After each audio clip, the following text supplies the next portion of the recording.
కానీ సాయంత్రం ఎన్నింటి ఇంటికి వస్తానా? ఇప్పుడు ప్రశాంతంగా ఉన్నాము. నీ బాధ ఏంది చెప్పు, నాకు అర్థం కాదు కదా. నాకు పెళ్లి చేసుకోవాలంది రా అని ఫ్రెండ్ ఒక లీగల్ అడ్వైజర్ ఉన్నాడు. నువ్వు నాకంటే ఒక వయసులో పెద్దవాడు అయినా కూడా నీకు చెప్తున్నా విను.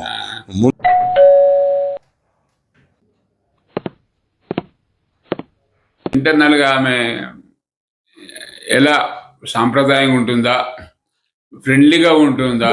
నాకు తెలిసి సాంప్రదాయంగా ఉంటది. నమస్తే కూర్చోండి. బాగున్నారా? బాగున్నాం. ఏమైంది సార్ ఫోన్ చేసిర్రు? మా కేసు ఎంత వరకు వచ్చింది సార్? ఇక అది సార్ తెగదు ముడిపడదా సార్? మీకు తెలుసు కదా కోర్టులు కేసులు తిరుగుతూనే ఉన్నాం. మరి ఇంత టైం అయితే ఎట్లా సార్? అవుతుంది అంటే మేము 2 రోజులు చేస్తాం. మీరు కోర్టుకు వెళ్లే ముందే నేను చెప్పా కోర్టుకు వెళ్తే ఇది అవుతుందని. కానీ ఏం చేస్తారు, మీరు కూడా ఏం చేయలేరు కదా. ఎవరో కబ్జా పెట్టుకుంటారు కదా, గొడవలు అయితే అది quite common. So normal process ఇది.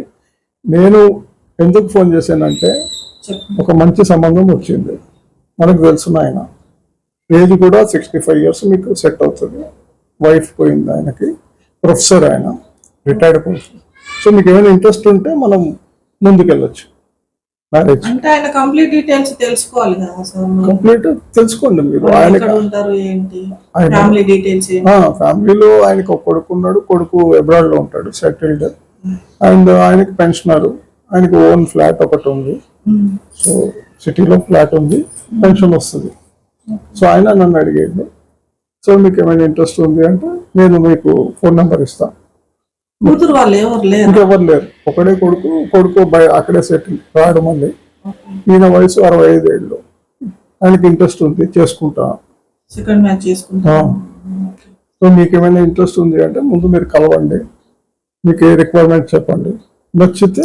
అంటే ఇప్పుడు నేను ఆలోచించుకొని చెప్తా సార్. సడన్ గా అయితే డిసిషన్ తీసుకోండి. సడన్ గా అడగటండి కదా, ఆలోచించుకోండి. నా అభిప్రాయం ఏంటంటే నెంబర్ ఇస్తా, మీరు ఫోన్ చేయండి, కలవండి. 4 సార్లు కలవండి.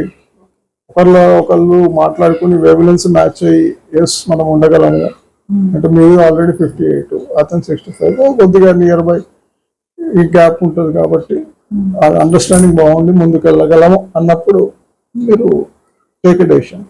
ఓకే సార్, చూద్దాం. మరి నా సేఫ్టీ కోసం ఏమైనా పెడతారా ఆయన? అసలు వాళ్ళు ఏమనుకుంటున్నారు చెప్పండి. సేఫ్టీ అంటే ఇప్పుడు నాకైతే ఏం లేదు సార్. అదే నాకు అర్థం. అదే మీరు ఆయన తెలుసు, మీ గురించి తెలుసు. మీరు ఏవైతే క్వశ్చన్లు వేస్తారో ఆయన అయ్యండి. నాకు తెలిసి ఆయనకు ఓన్ ఫ్లాట్ ఉంది, పెన్షన్ ఉంది, ఆయన ప్రొఫెసర్ గా రిటైర్ అయ్యారు. సో కంఫర్టబుల్ ఉన్నారు. మంచి పెన్షన్ వస్తుంది, మంత్లీ పెన్షన్. అండ్ మనిషి చాలా మంచి మనిషి. సో ఆయనకి మంచి కాంటాక్ట్స్. ఓన్ హౌస్ ఉంది, ఓన్ ఫ్లాట్ ఉంది. అదే చెప్తున్నా, ఓన్ ఫ్లాట్ ఉంది, రెగ్యులర్ ఇన్కమ్ ఉంది ఆయనకి. సో మిగతా టర్మ్స్ ఏంటి, మీదేంటి, మీకు ఏం కావాలి, ఏం అది ఆయనతో మాట్లాడండి, డైరెక్ట్ మాట్లాడండి. నచ్చితే ఒక 1 month 2 months 3 months చూడండి, మ్యూచువల్ అండర్స్టాండింగ్ అబ్జర్వ్ చేయండి, అప్పుడు ప్రొసీడ్ అవ్వండి. ఎందుకంటే ఇప్పుడు ఉన్న పిల్లల్లాగా ఈ రోజు పొద్దున్న పెళ్లి చేసుకునే రాత్రి విడిపోయేటట్టు అట్లా మంచి వాళ్ళే కదా, మంచి వాళ్ళే.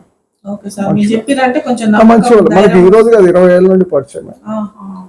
తర్వాత జెంటిల్మెన్ మంచి వాళ్ళే. ఇక నాకు నచ్చడం కాదు కదా, మీకు చెప్పడం వరకే మేము చెప్తాము. తర్వాత మీరు ఎట్లా ట్యాకిల్ చేస్తారు, మీరు ఎట్లాగా ప్రొసీడ్ అవుతారు, మీ చర్చలో ఉంటది కదా. తప్పకుండా ముందడిగేయండి. ఫస్ట్ స్టెప్ మాత్రం నేను చెప్పాను. మన చేతిలో ఉన్నది. నేను కన్సల్టెన్సీ 30 ఏళ్ళ నుండి చేస్తున్నాను. సో నడుస్తుంది ఇది అట్లా అన్నట్టు. All the best. మీరు వెళ్ళండి, కలవండి, అంత అవుతుంది. ఈ కోర్టు కేసు అన్నది అయినప్పుడు అవుతుంది. అది కోర్టులో ప్రాపర్టీ, మీకు తెలియదు ఏముంది. అంత ఈజీగా అవుతే అవతల వాళ్ళు మనకి ఇది రాదు.